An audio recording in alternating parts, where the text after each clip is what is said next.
যুক্তরাষ্ট্রের নর্থ ক্যারোলিনায় বন্দুক হামলায় এক পুলিশ কর্মকর্তা সহ অন্তত ৫ জন নিহত হয়েছেন। এই ঘটনায় আরও ২ জন আহত হয়েছে।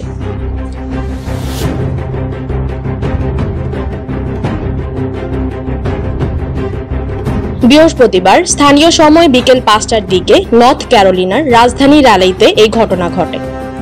ইতিমধ্যে হামলায় জড়িত সন্দেহে একজনকে আটক করেছে পুলিশ।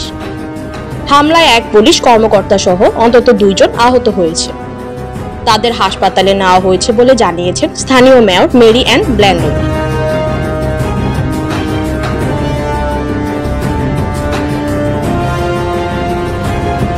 তিনি বলেন, আমেরিকায় এমন বন্দুক সহিংসতা মোকাবেলা করতে হবে।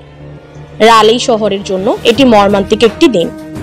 যারা প্রিয়জন হারিয়েছেন তাদের পাশে দাঁড়াতে হবে।